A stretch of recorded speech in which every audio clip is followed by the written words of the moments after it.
दोस्तों, हमारी लोक देवता की सेकंड क्लास में आपका बहुत बहुत स्वागत है। और आज हम करेंगे कंप्लीट लोक देवता। पार्ट सेकंड है, पार्ट फर्स्ट कर चुके।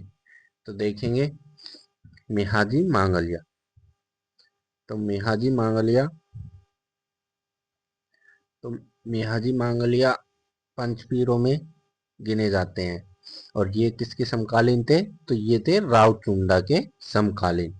इनका जन्म हुआ, तो जन्म कहाँ हुआ इनका? क्षत्रिय, पवार क्षत्रिय परिवार में हुआ। लेकिन इनका पालन पोषण किया जो अपने नन्हिहाल में मांगलिया गोत्र में हुआ, इसलिए इन्हें मेहाजी मांगलिया, पालन पोषण के कारण इन्हें मांगलिया उपनेम हो सब नेम हो गया के नाम से प्रसिद्ध हुए। इनके स्वाभिमान और स्वभाव के कारण अनेक शत्रु हो गए, क्योंकि आज के जमाने में सत्य व्यक्ति के दुश्मन बन ही जाते हैं। अंत में जैसलमेर के राव भाटी के युद्ध करते समय ये वीर गति को प्राप्त हो गए थे। ये अच्छे शकुन शास्त्री थे। मेहाजी मांगलिया अच्छे शकुन शास्त्र थे।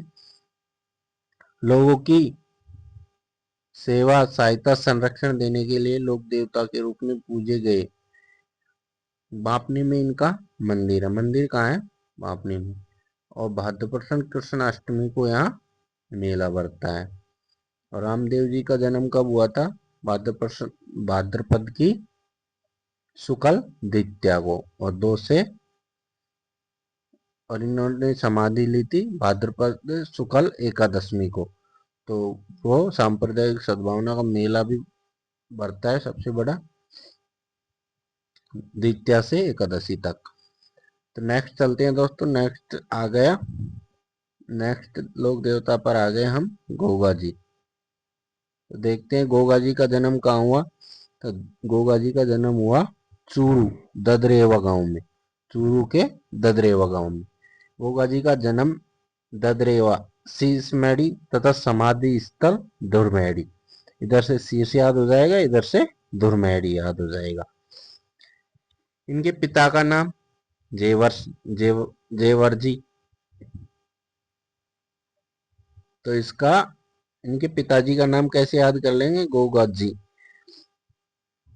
जेवर, माता बाचल। तो इसको याद रख लेना कैसे? जेब। जेब से पैसे चुराकर गो हो गया, तो याद हो जाएंगे। फिर हिंदू नागराज, तो मुस्लिम गोगा पीर के रूप में पूजे जाते हैं।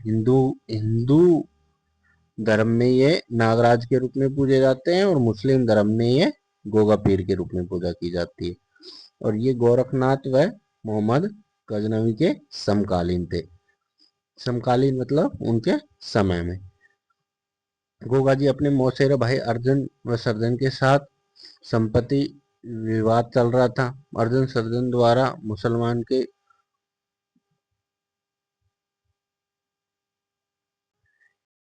अर्जुन अर्जन और सर्जन द्वारा मुसलमानों की फौज लाकर गोगा जी को घेर लेने के कारण इनका गोगा जी के साथ भीषण युद्ध हुआ,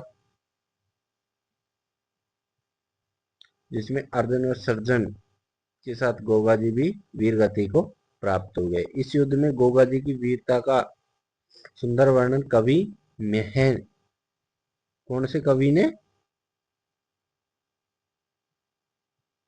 तो कवि मेहने गोगा जी का रसवाल में किया। इनका वीरता का वर्णन किसमें मिलता है? तो गोगा जी का रसवाला में। गोगा जी की स्मृति में प्रतिवर्ष गोगा मैड़ी कहाँ है? हनुमानगढ़ में। तो भाद्रपद की कृष्ण नवमी में भाद्रपद की कृष्ण नवमी को गोगा नवमी कहते हैं। और इनका जो मेला बढ़ता है वो भाद्रपद की कृष्ण नवमी को इनका मेला बढ़ता है। इस दिन गोगा जी की अश्वारोही भाला के युद्ध के प्रतीक के रूप में आह्वान किया जाता है। इसका इस, इनका पत्थर पर उत्कीर्ण सर्प मुक्ति युद्ध पूजा स्थल प्राय गांव में खेजड़ी वृक्ष के नीचे मिल जाता है। मारवाड़ में कहावत है कि गांव गांव खेजड़ी में और गांव गांव गोगा जी। मानता है कि गोगा जी को जहर पीर कहकर पूजने से सर्पदंश का विष प्रभावहीन हो जाता है। तो इनके बारे में क्या मान्यता है? तो इनके बारे में मान्यता है सर्पदंश का विष प्रभावहीन हो जाता है। नेक्स्ट देखते हैं दोस्तों। नेक्स्ट आ गए तेजा जी। तो तेजा जी का जन्म कहाँ हुआ? तो तेजा जी का जन्म हुआ खडनाल नागौर में। और वह कब था इनका? माघ शुक्ल चतुर्दशी 1073 ईस्वा में। और वंश था इनका जाट। और इनको उपनाम क्या, इनका उपनाम क्या क्या है? तो इन्हें काला बाला देवता के रूप में माना जाता है। कृषि कार्यों के उपासक देवता के रूप में इनकी पूजा की जाती है। इनके पिता का नाम है ताड़ जी। तो तैसे ताड़ जी। और खडनाल कैसे याद करेंगे? तेज। तेज क्या चलती है? खड़, तलवार। और माता का नाम है रामकोरी। वो कैसे याद कर लेंगे? ते, तेजा जी। और तेजा जी के माता पिता का नाम कैसे याद कर लेंगे? आप तारा से याद कर लेना। कैसे? तारा से। ता से ताड़ जी और रा से रामकोरी। और इनकी पुत्री थी। इनका विवाह रामचंद्र की पुत्री पैमल से हुआ। तो इनका विवाह पैमल से हुआ। विवाह हुआ इनका पैमल से। लोकगीतों के कारण जब वे पत्नी पैमल को लेने पनेर गए, उसी दिन लाछा गुजरी की गायों को चुरा ले गए। इस संघर्ष में अत्यधिक घायल हो गए। पूरे शरीर में घाव होने के कारण सर्प को पूर्व में इन्होंने सर्प को पूर्व में ही दिए गए वचन अनुसार डसने के लिए जीव्या आगे कर दी थी। मतलब जीव को आगे कर दिया था। अब नेक्स्ट बात आती है दोस्तों इनके बारे में। तो इनकी मृत्यु कब हुई? तो इनकी मृत्यु हुई थी शुक्ल भाद्रपद की शुक्ल दशमी। और जन्म कब हुआ था इनका? भाद्रपद। जन्म तो माघ चतुर्दशी को हुआ था इनका। और सुरसुरा किशनगढ़ में सांप के काटने से भाद्रपद की शुक्ल दशमी को इनकी मृत्यु हो गई। मेला मेला कब बढ़ता है? तो ये बढ़ता है जिस दिन इनकी मृत्यु हुई, मृत्यु के दिन मेला। तो भाद्रपद की शुक्ल दशमी को हुआ था इनका। और एकादशी को, भाद्रपद की एकादशी को रामदेव जी ने समाधि ली थी। और यहाँ है शुक्ल दशमी को परबत्सर नागौर में भव्य पशु मेला बढ़ता है। इनकी पत्नी पेमल जो इनके साथ सती हो गई थी। तेजाजी को तलवार धारण किए घोड़े पर सवार योद्धा के रूप में दर्शाया जाता है। और इनकी जीवा को सर्प से जिनकी जीवा को सर्प डस रहा है। तेजाजी का मुख्य स्थल है जो पर्वत सर नागौर, जहां इनका पशु मेला बढ़ता है। पशु मेला कब बढ़ता है? भाद्रपद की शुक्ल दशमी को। मुख्य स्थान है इनका सेदरिया, भावता, सुरसुरा अजमेर में। परबतसर नागौर और खरनाल नागौर में। बासी दुगारी है जो है बूंदी में। इनके मुख्य स्थान सुरसुरा ये हो गए। तो नेक्स्ट चलते हैं दोस्तों अब हम देवनारायण जी पर। नेक्स्ट चलते हैं देवनारायण जी पर। अब देखेंगे हम देवनारायण जी के बारे में। दोस्तों चलते हैं देवनारायण जी। देवनारायण जी बगड़ावत का जन्म 1243 ईस्वी में। इनका पिता का नाम भोजा और माता थी सेडू सेडू गुजरी। इनके जन्म से पूर्व पिता भिनाई के साथ संघर्ष में अपने 23 भाइयों के साथ मारे गए। भिनाई शासक के कोप से बचने के लिए सेडू गुजरी इन्हें नन्नीहाल मालवा में ले आई। तो अपने पिता भिनाई की मृत्यु के बाद में जो देवनारायण जी को इनकी पत्नी है सेडू गुजरी, तो इनको अपने ननिहाल में लिया। कुछ समय के बाद देवनारायण जी बदला लेने बिनाई पहुंचे। बिनाई पहुंच गए देवनारायण जी, जहां गायों को लेकर बिनाई ठाकुर से संघर्ष करते हुए देव जी को मौत की घाट उतार दिया। तो बिनाई ठाकुर ने देवनारायण जी को भी मौत की घाट उतार दिया। तो इनके बारे में कुछ फैक्ट हैं जो हमें डायरेक्ट एग्जाम में पूछ। तो इन्हें गौरक्षक देवता के रूप में पूजा जाता है। गौरक्षक देवता के रूप में क्यों पूजा जाता है? क्योंकि ये बिनाई से गायों की रक्षा करने के कारण इनकी मृत्यु हो गई थी। तो हो गए गौरक्षक देवता। दूसरी बात है, इनका विवाह जयसिंह देव परमार की पुत्री पीपला दे से हुआ। और देवनारायण जी के मुख्य अनुयायी गुर्जर जाति के लोग होते हैं, बगड़ावत गो।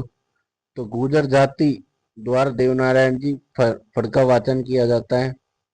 और एक देवनारायण जी का प्रमुख पूज्य स्थल है जो आसिंद है। आसिंद का है भीलवाड़ा में। तो आसिंद भीलवाड़ा में इनका प्रमुख पूज्य स्थल है। भाद्रपद की शुक्ल सप्तमी को इनका मेला बढ़ता है। देवनारायण जी के अन्न मंदिर हो गए। तो देवनारायण जी का अन्न मंदिर देवमाली अजमेर में और देवधाम जोधपुरिया आसिंद भीलवाड़ा में हो गया। तो जहाँ भाद्रपद की शुक्ल सप्तमी को इनका मेला बढ़ता है। फड़, जब फड़ का वाचन किया जाता है तो फड़ के वाचन में कौन सा वाद्य यंत्र यूज लिया जाता है? तो कौन सा वाद्य यंत्र यूज लेते हैं? तो वो होता है जंतर वाद्य यंत्र। क्वेश्चन बहुत इंपॉर्टेंट है। देवनारायण जी की फड़ राजस्थान की फड़ों में सर्वाधिक लोकप्रिय है और सबसे बड़ी है। नाम ही देख लो दोस्तों, देवनारायण जी। तो फड़ भी इनकी बड़ी है। देवनारायण जी की फड़ में कितने गीत हैं? तो गीतों की संख्या वहां 335 और इनका लगभग 1200 पृष्ठों में संग्रह किया गया है। और पंक्तियां है तो लगभग 15,000 पंक्तियां है। बात आती है 2 सितंबर 1992 की।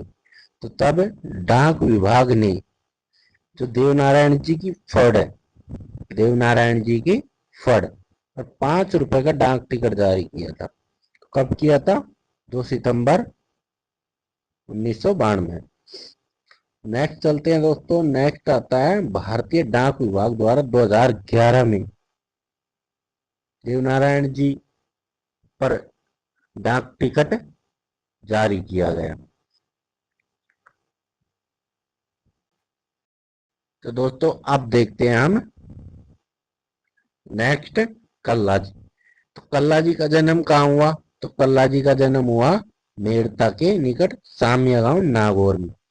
दोस्तों इनके जन्म को अच्छी तरह याद कर लेना, सामिया गांव नागौर में।